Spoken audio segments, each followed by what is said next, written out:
Македонија ние сме Швајцарија. Сега ние почнавме, еден чекор е напред и тоа. Надлежните и граѓаните ја продолжуваат меѓусебната војна на зборови, а граѓаните и понатаму се гушат во смогот. Старите автомобили, греењето на дрва и на се што може да гори е причина за отровниот воздух кој го дишат граѓаните, сметаат надлежните. Жителите пак ги фотографираат фабричките оджаци како црни точки и жаришта, ги маркираат загадувачите и ги обвинуваат надлежните за пасивност и безидејност. Светската здравствена организација повторно со црни статистики. Скопје, Битола и Тетово се 3 од 10 најзагадени градови во светот. Итни мерки нема, властите субвенционираат греење на пелети и електрични тротинети и точаци, а во меѓувреме праќаат инспектори и даваат препораки. Сериозно го ја засиливме службата на инспекцијскиот надзор кој што имаме.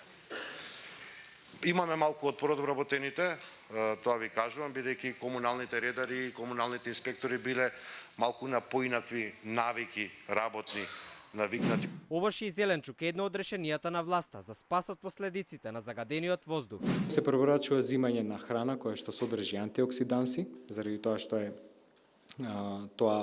овој материја која што има позитивен ефект, најмногу го има во зеленчукот и во овошјето. Владата објави дека борбата со аерозагадувањето е нивен стратешки приоритет и одвои 1,5 милион евра од буџетот кој тежи 3,7 милиарди, со кој треба да направи магичен пресврт и да обезбеди здрава животна средина и чист воздух. За невладините оваа сума е само капка во океанот. Од владата неодамна ветија дека за 2 години ќе го преполоват аерозагадувањето. Представија амбициозен план со десетина мерки, но без ниту една временска рамка кога тие ќе бидат спроведени. Во понеделникот организираа и донаторска конференција, но дополнителни средства од буџетот не одвоија. Сезоната на аерозагадувањето е во полнек, дел од мерните станици за квалитетот на воздухот со месеци се вон функција и не го регистрираат нивото на отровни честици во воздухот. Оние кои работат пак покажуваат поразителни количества на PM честици во воздухот. Станиците се повеќе од дотраени и се во функција веќе 15 години.